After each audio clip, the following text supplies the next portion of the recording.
किया है। तीनों से क्वेश्चन है कि हर साल लाखों नौजवान बैरून मुल्क जाते हैं, क्या इसकी बढ़ती वजह बेरोज़गारी है, क्या पाकिस्तान का तालीमी निज़ाम ज़ीरो है, क्या वजह है? और आप जो डिग्री कर रहे हैं तीनों, क्या आपको लगता है कि वो डिग्री करके पाकिस्तान में आपको अच्छी तनख्वाह मिल जाएगी? जॉब मिलती है तो उसमें सीट्स बहुत ज़्यादा कम अवेलेबल है।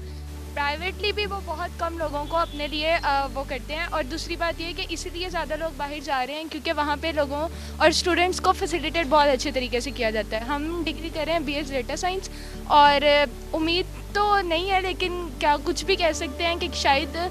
और दूसरी बात ये कि अगर होगा तो हमें भी मौका मिले तो हम भी बाहर चले जाएंगे, क्योंकि बाहर वाली जो गवर्नमेंट है वो फैसिलिटेट बहुत अच्छी करती है स्टूडेंट्स को। पाकिस्तान में ऐसा नहीं है बिल्कुल भी। तो हुकूमत को इसके लिए क्या इकदाम करने चाहिए? अगर मतलब हमारा तालीमी निज़ाम बेहतर हो सकता है तो हुकूमत को इसमें क्या इकदाम करने चाहिए? पहली बात तो ये है कि जब यूनिवर्सिटी से ग्रेजुएट होता है बच्चा तो उसको यही होती है टेंशन कि, बल्कि यूनिवर्सिटी के दौरान ही उसको ये टेंशन होती है कि मुझे जॉब मिल जाए। काफ़ी स्टूडेंट्स इस तरह होते हैं कि उनको अपनी फीसिस की टेंशन होती है, उनको ये होता है कि हमारी पार्ट टाइम जॉब भी हो जाए, हम वो भी कर लें। लेकिन अगर जॉब स्टार्ट भी करते हैं तो स्टार्टिंग की जो होती है वो 30,000 या 20,000 होती है, और घर के अखराजात भी उस तरह से होते हैं। अगर आप देखें तो जो नॉर्मली मज़दूरों की जो होती है वो आई थिंक आजकल में 40,000 है। ऑफिस बॉय हो गया उसकी 35,000 35 या 40 तक की है। तो अब आप देख लें, अगर एक घर में भी देखा जाए तो इतना तो नहीं ना चलता कि एक घर में अगर फैमिली मेम्बर 5 से 6 हैं तो 35 में किसका ही गुजारा होगा ना। तो गवर्नमेंट को चाहिए ना कि इस हिसाब से कि स्टूडेंट्स जो एक्चुअल में जो कह लें कि उन जो स्टूडेंट्स जिनको देनी चाहिए स्कॉलरशिप्स, अब बहुत से ऐसे स्टूडेंट्स होते हैं मेरिट पे नौकरियां मेरिट पे मिलती नहीं है। बहुत से स्टूडेंट्स ऐसे होते हैं, एक तो उनका ये होता है ना सिफारिश की वजह से आ जाते हैं, अब वो फीस भी पे कर सकते हैं, उनको स्कॉलरशिप्स भी मिल रही हैं।